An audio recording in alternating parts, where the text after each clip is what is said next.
La reserva de la intimidad. La reserva de la intimidad, ¿de dónde surge?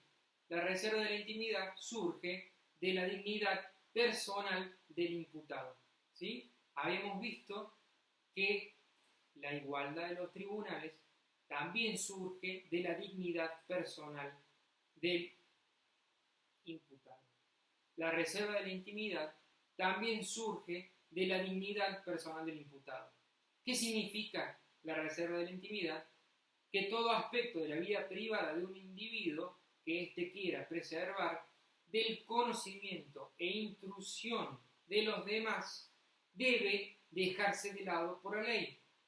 ¿Sí? ¿Cuáles son las restricciones? ¿Hay restricciones a la reserva de la intimidad? Sí o no. Solo bajo ciertas condiciones. ¿Cuáles son esas condiciones? Única y exclusivamente aquella que la legislación superior autoriza. ¿Cuáles son las consecuencias?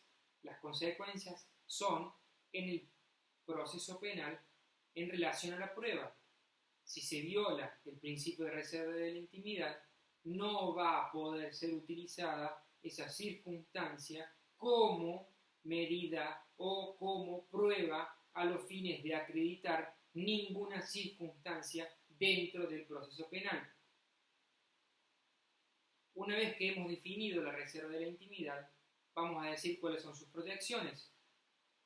Proyecciones son el pudor, en primer lugar, el domicilio, la correspondencia y papeles, las comunicaciones, la vida familiar y, por último, el secreto profesional o secreto de Estado. La primera proyección habla del pudor. ¿Qué significa el pudor? El pudor es la intimidad corporal.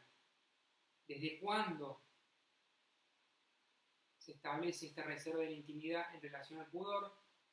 El objeto de la persecución penal debe ser establecido desde el primer momento de ella. ¿Cuál es la forma? La forma es restringir al límite de la más estricta necesidad cualquier medida judicial. Por ejemplo, la inspección corporal o requisa personal. ¿Cómo?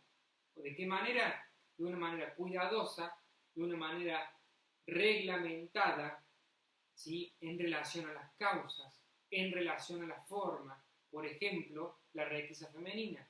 La requisa femenina está establecida en todos los ordenamientos jurídicos y ordenamientos, si se quiere, de personal policial, que la requisa femenina sea realizada, por ejemplo, por un miembro de la policía femenina.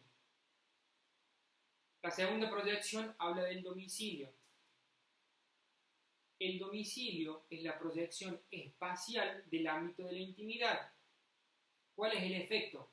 El reconocimiento general de su inviolabilidad y la exclusión de posibles injerencias arbitrarias en él.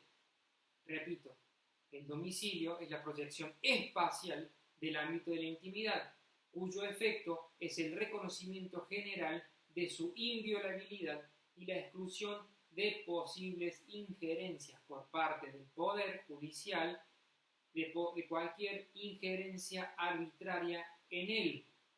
El artículo 18, por ejemplo, de la Constitución Nacional. El registro y el allanamiento. ¿Qué sucede? La regulación debe ser establecida por ley específicamente en sus razones.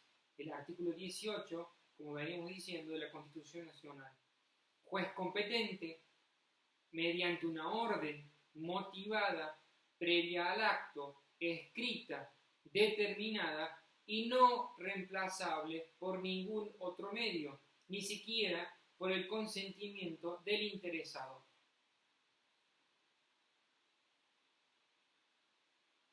¿Excluye la distancia, por ejemplo, la proyección de la reserva de la intimidad en el domicilio? ¿Excluye la distancia o no? ¿Qué sucede, por ejemplo, con las escuchas electrónicas? Con las escuchas telefónicas. ¿Qué sucede con el acceso al domicilio mediante el engaño? Por ejemplo, el agente encubierto. Bueno, estas y todas las demás circunstancias, para que sean legales, volviendo al principio de la reserva de la intimidad en cuanto a su concepto, la consecuencia era la prueba legítima, la prueba legal. Este principio de la distancia, las escuchas electrónicas, las escuchas telefónicas, el acceso al domicilio mediante engaño, por ejemplo, la agenda encubierto, deben estar establecidas de manera reglamentaria, de manera judicial, para que sean cumplimentadas de esa y no de otra manera, para que tengan posible injerencia dentro del proceso penal como una prueba legal. De lo contrario, van a ser una prueba ilegítima, una prueba ilegal que no va a servir para acreditar ninguna circunstancia, ni a favor ni en contra del imputado. La tercera protección de la reserva de la intimidad habla de la correspondencia y los papeles. La correspondencia y los papeles también está establecida en el artículo 18 de la Constitución Nacional y en el artículo 11.2 de la Comisión Interamericana de Derechos Humanos. ¿Sí? La inviolabilidad de la correspondencia y los papeles es un principio fundamental. ¿Hay otras formas? Sí, hay otras formas. ¿Hay algunas limitaciones? Sí. Las limitaciones que están establecidas en las disposiciones concretas, legales, ¿sí? En el sistema constitucional, en el ámbito del proceso penal. ¿Cuándo se tiene que establecer esta inviolabilidad de la correspondencia y los papeles privados? Solo cuando, siendo la correspondencia dirigida al imputado o remitida por éste. Repito, ¿cuándo? Solo cuando es una correspondencia dirigida al imputado o remitida por éste, y solo cuando ella preste una utilidad para el descubrimiento de la verdad, salvo cartas o documentos a los defensores, ¿sí? Que es una prolongación del secreto profesional. Entonces, correspondencia y papeles, sacando limpio, el principio es el principio de la inviolabilidad. ¿Cuáles son las limitaciones? Las limitaciones que establece el sistema constitucional en la órbita del proceso penal. ¿Cuáles son? Solo cuando son la correspondencia dirigida al imputado o remitida por éste. ¿Cuándo? Cuando representen una utilidad para el descubrimiento de la verdad. ¿Y cuál es la excepción? De la excepción, si se quiere, salvo las cartas o documentos a los defensores. ¿Por qué? Por un principio básico. Y esto es lo que yo les digo cuando tienen que relacionar principios, conceptos, circunstancias. ¿Cuándo es una excepción de la excepción?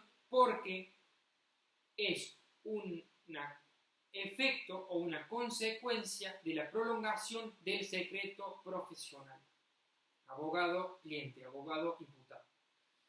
El cuarto, si se quiere, la cuarta protección de la reserva de la intimidad hace referencia a las comunicaciones. Las comunicaciones, en su conceptualización, comunicaciones telefónicas, telegráficas, telefax, correo electrónico, que son imprescindibles a la investigación, solo pueden ser violadas, si se quiere, previa orden judicial y previa que hagan referencia a un hecho de sospecha criminal, ¿sí? Igual, esta orden judicial no puede ser comunicada a su defensor, ¿sí? Porque si previamente intervenimos en una comunicación para informarle al imputado o su abogado defensor, y ustedes comprenderán que los efectos de esta medida no van a ser los queridos por la autoridad judicial, ¿sí? El siguiente, la reserva de la intimidad, la siguiente proyección, hace referencia a la vida familiar. La vida familiar habla de injerencias abusivas.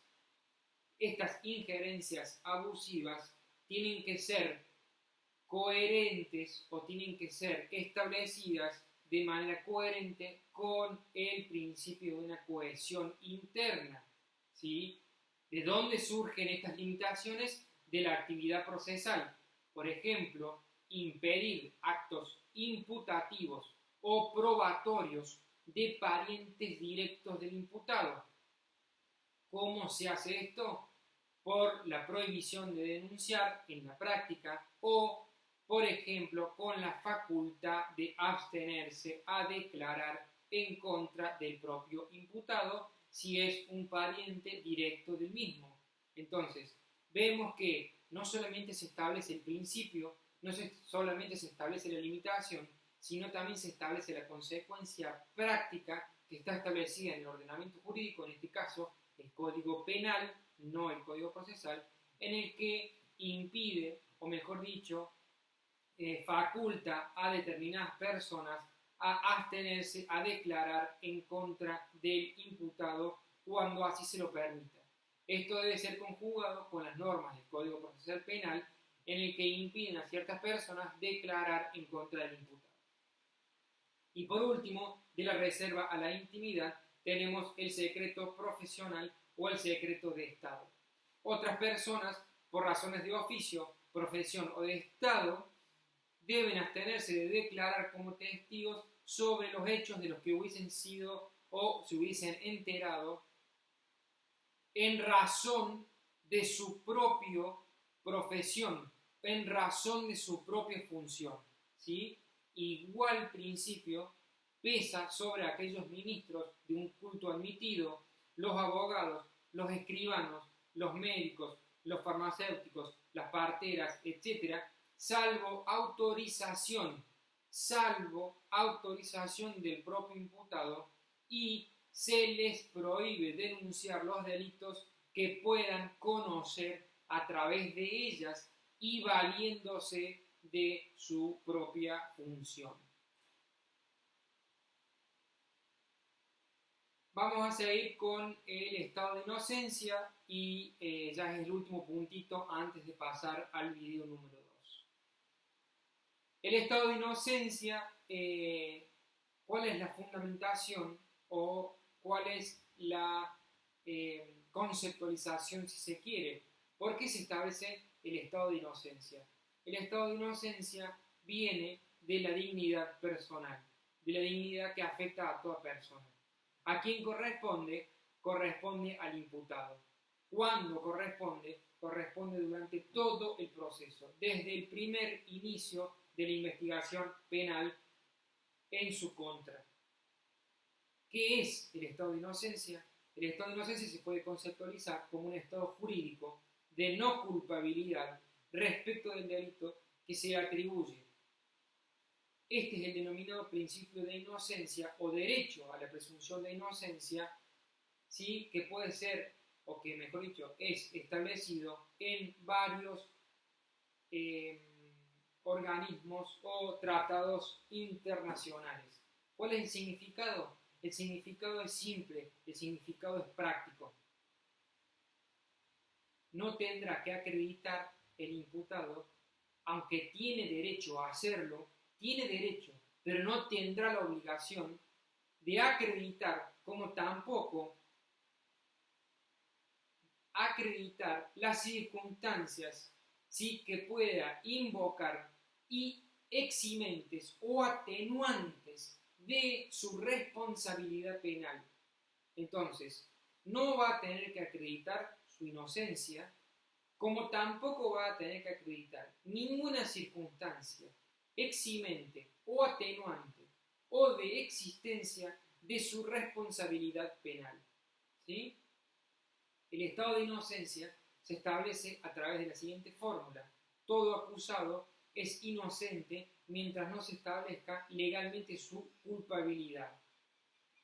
Ocurrirá ello cuando se pruebe que es culpable en las condiciones de garantía procesales y penales que establece el sistema constitucional, provincial y nacional y el Código de Procedimiento Penal. Artículo número 1. En ese artículo ustedes podrán ver la mayoría de las garantías procesales penales que el Código Procesal Penal respeta y garantiza. ¿Cuáles son las repercusiones del estado de inocencia? No se podrá penar como culpable ni tratar como tal durante el proceso penal a quien no se le haya probado previamente su culpabilidad en una sentencia firme dictada luego de un proceso regular y legal. ¿Qué quiere decir esto? Que este proceso regular y legal supone una acusación, supone un juicio y supone un castigo. Supone un castigo siempre y cuando las pruebas acrediten a ellos. Si no, supone de manera automática la absolución. Esta absolución, les planteo, es incompatible con las presunciones judiciales de culpabilidad que se exigen para el avance del proceso penal con sentido incriminador. ¿Qué les parece a ustedes? De manera personal, si las presunciones judiciales de culpabilidad están establecidas para el avance del proceso penal con sentido incriminador, si esas presunciones no se establecen o no existen en el caso concreto, ¿sí?, debe absolverse al imputado, ¿sí? ¿Qué sucede, segunda pregunta, con las soluciones o con las sanciones anticipadas? Por ejemplo, la prisión preventiva. ¿Para ustedes es ético? ¿No es ético? ¿Es jurídico? ¿No es jurídico? ¿Debe aplicarse? No. Porque en rigor de verdad, la prisión preventiva es una sanción anticipada antes, quiere decir antes, de que a una persona se lo declare culpable, ¿sí? Entonces, ¿qué les parece a ustedes? Para que la puedan ver. Finalizamos el primer video. A partir del segundo video vamos a seguir con el estado de inocencia a través del punto, la prueba de la culpabilidad y la responsabilidad del acusador en ello. Hasta el segundo video y espero que haya sido de utilidad el presente.